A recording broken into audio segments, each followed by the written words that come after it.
I think Iran is acting up. I think that we have a lot of people we have Venezuela acting up. Also in Gaza, sir, did you speak with Prime Minister Netanyahu this weekend about getting more aid into Gaza? I talked to him, yeah, I did. I talked to him about a lot of things. I talked to him about Iran. I think Iran's been very nasty with their words, with their mouth. I think they've been very nasty. They got the hell knocked out of them, and I don't think they know it. I actually don't think they know it. They really do. The whole thing's a con job. We have a lot of con jobs going on. But Iran was beaten up very badly, for good reason. We cannot have them have a nuclear weapon. But they still talk about enrichment. I mean, who would do that? You just come out of something that's so bad, and they talk about, we want to continue enrichment. Who would say that? How stupid can you be to say that? President, should Israel be doing more to allow food into Gaza? Say it. Should Israel be doing more to allow food into Gaza? What did you say? Should Israel be doing more to allow food into Gaza? Well, you know, we gave $60 million 2 weeks ago, and nobody even acknowledged it, for food. And it's terrible. You know, you really at least want to have somebody say thank you. No other country gave anything. We gave $60 million 2 weeks ago for food for Gaza. And nobody acknowledged it. Nobody talks about it.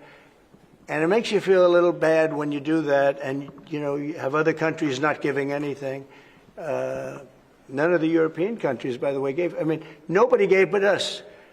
And nobody said, gee, thank you very much. And it would be nice to have at least a thank you. And I took a lot of heat. You know, when I do that, a lot of people aren't happy about that because they say, well, why are we doing it and nobody else? But I think we had a humanitarian reason for doing it. What's going to happen? I don't know. I can tell you that Hamas, as I said would happen, at the end, you know, we've gotten back a lot of hostages, a tremendous number of hostages, most of them. Now we have dead hostages, and the mothers want them back, and we have 20 people approximately, but that are living. But we have a lot of bodies, and the parents want those bodies as much as they would want their child if that child were alive. I met with parents that were, it was so sad. Sir, please get my son back. How is your son doing? Well, he's dead, but they have his body. And it's so important. It's more important. It's almost like more, but it's as important as if the child were living. These people were, I mean, they're devastated. And I said, when you get it down to a certain number, you're not going to be able to make a deal with Hamas. Because once they give them up, then they feel that that's going to be the end of them. And what I said is exactly true. You know, they had a routine discussion the other day, and all of a sudden they hardened up. They don't want to give them back. And so Israel's going to have to make a decision. I know what I do, but I don't think it's appropriate that I say, but Israel's going to have to make a decision. Mr. President, when you were in the Middle East, you talked about the images coming out of Gaza and the starving kids. Those images are still going. Many of them are much worse. Thinner children, starving. What do you see or feel when you look at those images today? Well, it's terrible. You know, when I see the children, and when I see, especially over the last couple of weeks, and people are stealing the food, they're stealing the money, they're stealing the money for the food, they're stealing weapons, they're stealing everything. It's a mess. That whole place is a mess. The Gaza Strip, you know, was given many years ago so that they could have peace. That didn't work out too well.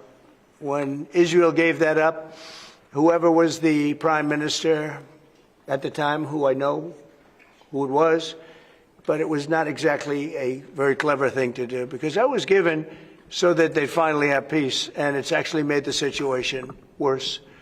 But we'll see what happens. I think Iran is acting up. I think that we have a lot of people we have Venezuela acting up in a different way. They continue to send people that we rebuff to our border. They continue to send drugs into our country. Venezuela, they've been very nasty, and we can't let that happen. But we have other countries too. We do have, and this is just getting a little off subject, but we have now the safest border we've ever had. And I think in many respects we probably have the most successful, and I say it all the time, every leader, when I went to NATO the other day, every leader said, you have the hottest country in the world. We have the hottest country in the world now. We're taking in hundreds of billions of dollars. We have the highest stock market we've ever had. We have the best numbers we've ever had. But we have hundreds of billions of dollars pouring into our country.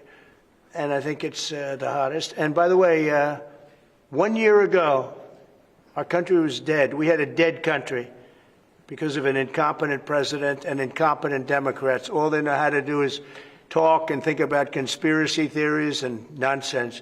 If they'd waste their time talking about America being great again, it would be so much nicer, so much easier, be very successful. But we were a dead country, and now we have the hottest country anywhere in the world. Yeah, to return to Gaza, you're going to meet the British Prime Minister tomorrow. He's going to ask you to consider again peace talks between Israel and Hamas. Are you now saying there is no point in trying to resolve? Well, we're meeting about a lot of things. We have our trade deal, and it's been a great deal. It's good for them and good for us, I think. You know, the UK is very happy. They've been trying for 12 years to get it, and they got it, and it's a great trade deal for both. It works out very well. But we'll be discussing that. I think we're going to be discussing a lot about Israel. They're very much involved in terms of wanting something to happen. He's doing a very good job, by the way. Also in Gaza, sir, did you speak with Prime Minister Netanyahu this weekend about getting more aid into Gaza? I talked to him, yeah, I did. I talked to him about a lot of things. I talked to him about Iran. I think Iran's been very nasty with their words, with their mouth. I think they've been very nasty. They got the hell knocked out of them, and I don't think they know it. You know, I actually don't think they know it. They really do. The whole thing's a con job. We have a lot of con jobs going on. But Iran was beaten up very badly, for good reason. We cannot have them have a nuclear weapon. But they still talk about enrichment. I mean, who would do that? You just come out of something that's so bad, and they talk about, we want to continue enrichment. Who would say that? How stupid can you be to say that? So we're not going to allow that to happen. We're not allowing that to happen. Did you talk about more aid into Gaza? Will I do more aid? Yeah. The U.S. is going to do more aid for Gaza, but we'd like to have other countries participate. We're going to mention that to the European Union today. You know, that's an international problem. It's not a U.S. problem. It's an international problem. And we're giving a lot of money and a lot of food and a lot of everything. If we weren't there, I think people would have starved, frankly. They would have starved. And it's not like they're eating well.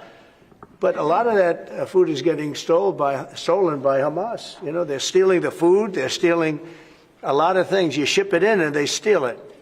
Then they sell it.